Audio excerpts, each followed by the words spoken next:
On n'avait pas souvent accueilli une délégation ministérielle d'une telle ampleur dans la région de l'extrême nord du Cameroun. Pas moins de 5 membres du gouvernement dépêchés récemment par le chef de l'État Paul Biya sur place pour prendre le pouls de la région et venir en soutien aux différentes stratégies publiques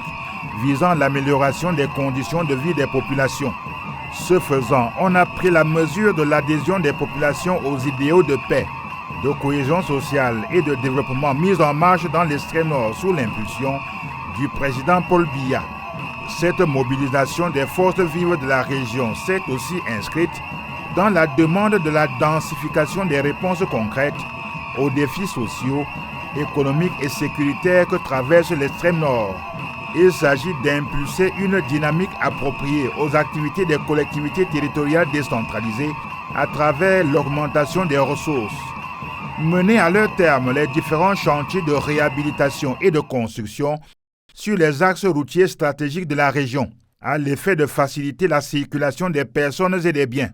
Parce que l'extrême nord constitue un grand bassin des échanges avec les pays voisins, les émissaires du président Paul Biya, conduits par le ministre des Finances, lui Paul Motazeux, ont paraphé une convention portant création des centres de négoce dans 4 communes de premier plan qui ont en commun de produire la plus grande part des recettes douanières collectées dans l'extrême nord. Boura, Fotokol, Kolofata et Mora. Pilotées par la Direction générale des douanes, ces cellules de négoce qui permettront à chacune de ces communes d'encaisser annuellement 40% des recettes douanières collectées sur leur sol, avec à la clé le renforcement des leviers de développement pour accroître les échanges transfrontaliers,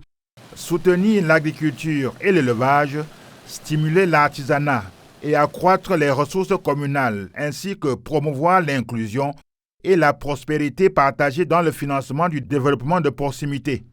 À cela, il faut ajouter l'exécution satisfaisante du projet d'aménagement et de valorisation des investissements dans la vallée du Logone, en abrégé Viva Logone. Mise en œuvre en 2022 pour une période de 7 ans, ce projet est financé à hauteur de 124 milliards de francs CFA par la Banque mondiale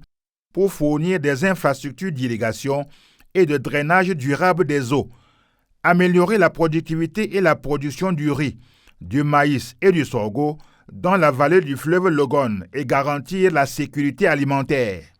Pour les experts du ministère de l'Économie, le projet Viva Logone s'inscrit parmi les plus performants du portefeuille de la Banque mondiale au Cameroun en 2024. Comment ne pas penser que la grande ferveur des populations à l'accueil de l'imposante délégation ministérielle